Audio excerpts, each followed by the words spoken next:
ہر انسان کی زندگی میں کچھ نہ کچھ ایسا ہے کہ اسے غم آئیں گے، اور یہ اللہ نے لائف کی نیچر بھی یہی بتائی کہ الذی خلق الموت والحیات لیبلوکم ایکم احسن عملا، کہ میں دیکھوں گا تم میں سے بہترین عمل والا کون ہے۔ کہ یہ اندھیرا بھی چھا جاتا ہے اور وہ پورا کا پورا چھا جاتا ہے، لیکن کبھی بھی اندھیرا پورا کا پورا نہیں رہتا ہے، صبح ہوتی ہی ہوتی ہے، کبھی بھی سچویشن سیم نہیں رہتی۔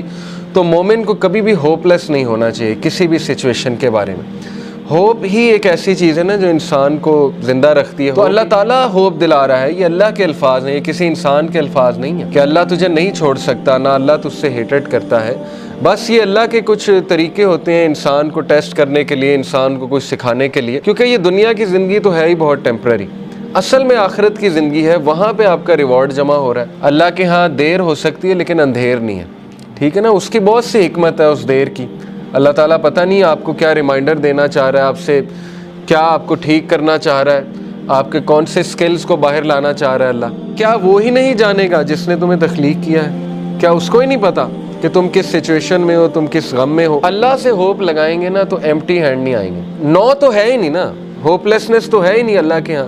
اس لیے یہ شیطان ہوپ لیس کرتا ہے بندے کو آ کے کہ جی تجھے تو یہ ملا ہی نہیں، پتہ نہیں اس کے بدلے اللہ نے کیا دینا ہے۔ تیرا رب تجھے اتنا دینے والا ہے عنقریب کہ تو راضی ہو جائے گا۔ جو بندہ خود پین میں ہوتا ہے نا، وہ پھر دوسروں کی بڑی زبردست مدد کرتا ہے۔ تو غم کو بری بات نہیں ہے، ٹھیک ہے نا؟ غم کو سزا نہ سمجھیں۔ غم جو ہے یہ تو روحانیت کی سیڑھی ہے، اس روحانیت کی سیڑھی پہ چڑھ کے انسان کا جو ہے وہ دل نرم ہوتا ہے، پھر وہ دوسروں کا غم فیل کرتا ہے اور پھر وہ دوسروں کے لیے کچھ کرتا ہے۔ دیکھیں نا، جن سے اللہ ناراض ہوتا ہے ان کو تو یہ سائن ہی نہیں ملتے، وہ تو فل مزے میں ہوتے ہیں، ان کو نہ کوئی مصیبت آتی نہ کوئی پرابلم آتی۔ جیسے اللہ کے نبی صلی اللہ علیہ وسلم کو اللہ نے کہا کہ ان کا جو مزہ ہے، ان کا کھانا پینا، ان کی عیاشی آپ کو دھوکے میں نہ ڈالے۔